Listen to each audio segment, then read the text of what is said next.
Yes guys, welcome back to the channel, back with another match reaction. And full-time result, Port Vale 0, Arsenal 2. And yeah, we advanced to the fourth round of the Carabao Cup. We faced Brighton at the Emirates, which could have been a lot worse, but it's not easy at the same time, given our record against, well-established Premier League sides in the League Cup in particular, even the FA Cup in the last 4 to 5 years. We've come unstuck. So hopefully we go all the way this year, because the League Cup is a competition that I've always wanted to win, because you're doing that at the end of the season. But knowing this manager, we will throw away another cup competition, because I just don't think that is his priority. But we'll see in it. We'll have a much stronger lineup, hopefully, when we do play Brighton eventually in the League Cup than we did the last time we played them, because we have Cole Hine in there. But yeah, that's going to be an interesting game. And after tonight's performance, does it really fill me with any confidence? Not really. I mean, I'll be G-real with you guys. The relief wasn't the fact we got through tonight. It was more or less the full-time whistle going. Not because Port Vale dominated us in every department and they peppered our goal for the full 94 minutes. It was just turgid to watch. That's all, innit? What more do you want me to say? The game was crap from the word go, pretty much. We created, minimal chances. And we're playing Port Vale, for God's sake, who are 19th in League One. All due respect to Port Vale, because they actually put in a good performance. But, it's Port Vale against Arsenal, you get what I'm saying? I mean, I'm scrolling through my phone, right, and CEOs and coaches are shocked at the fact we hold on to the ball for so long, but we do nothing with it. I mean, even today, our build-up play was still ass. It was ass. I mean, come on. Again, no disrespect to Port Vale, but we are playing against a League One side, and we can't play in transition. We just can't. I'm looking at Mikel Arteta, right, who was our striker tonight, and he's dropping deep only to pass it back to the two centre-backs. I mean, it baffles me the amount of times this guy actually spins on the football. And this fan base cusses at BIOS for the same thing, by the way. But Arteta will still find a way to accommodate Mourinho in this starting lineup. He just doesn't offer... Excuse me, my nose is fucking... It's just... Oh my god. My nose is so itchy tonight, I don't know what's going on.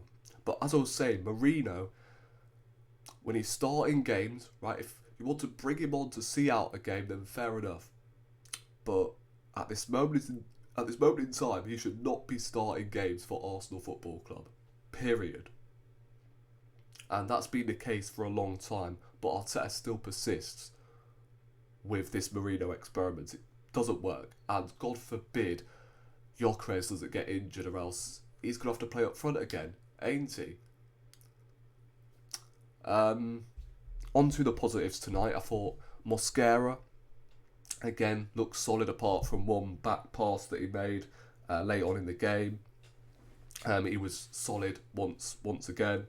The defence didn't really have a whole lot to do. I mean, Lewis Skelly tonight was...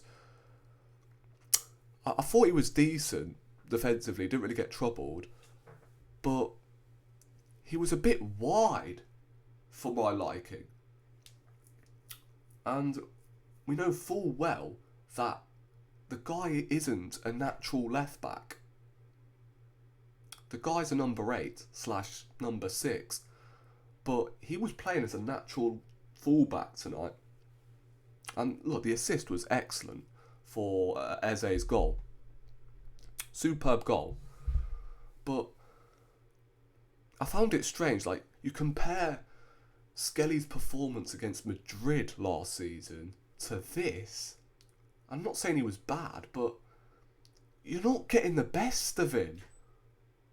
Why is Calafiori allowed all the freedom on the pitch, but Skelly has to hug the touchline? That's not his game. It just didn't make no sense to me. Norgard tonight actually impressed me. I thought he played quite well. Kept things ticking. Didn't lose the ball. I mean, yeah, like, I thought it was decent. He's obviously not there to produce an 8 or a 9 out of 10 every week, but he was solid. I liked some of the passes he played tonight, and as I said, he kept things ticking. Ethan, I thought, was immense in the first half. He was one of our shining brights, if you ask me. Shining lights, not brights, shining lights, yeah, in that first half. Everything would go through him. That first goal came through him. And he's got to be getting more minutes, man. We need to see more of Waneri, Saka, who I don't know why he played tonight. I really don't. I mean, Max Dalman obviously got, 60 minutes. Sorry, he didn't get 60 minutes. He got 30 minutes towards the end of the game, which was nice to see. But, yeah, the moment he went down in that second half, bloody hell, man. If he would have stayed down, if he would have had to come off as well due to another injury, then, yeah, Twitter in particular, meltdown. So, yeah, thank fuck he actually did come off eventually, but I wouldn't have started him. I think that would have been a perfect game for Max Dalman to express himself, but hey, what do I know, eh? What do I know? The manager knows more than me, apparently. Martinelli, I think, tonight proved why he is more of a bench option than he is a starter, because I just don't think he offered anything going forward. And Trossard tonight, who got the second goal, has also proved a point that he is a bench impact, isn't he? He comes on and is a great finish. When he's starting games, he just doesn't have the pace capacity, does he? He just doesn't. But when he comes on, he does tend to cause problems. And it's not a bad thing, by the way, to have Trossard and Martinelli as super subs, but they should not be playing as the starting left wingers. Just not good enough to start, and it's that simple. For me, we should be going with Saka, Youngster Eze, and Waneri. That should be the front four going into Newcastle for me. Eze, I don't think had I don't think Eze had an amazing game, but he still had moments here and there. The goal he took very well. But yeah, aside from that, he couldn't really get into the game too much, but every time he did get on the ball, again, he's always facing his own goal. We have our defenders facing the opposition goal more than our attackers. That needs to change. But look, I don't want to speak too negatively, because again, we got through in the cup and that's all that matters. But again, this Sunday against Newcastle, we're going to be speaking on fine margins again. Like, when was the last time we actually battered a team? Like, forget the Premier League, but in all competitions, when was the last time we actually battered a team? I can't actually remember. In the first half as well.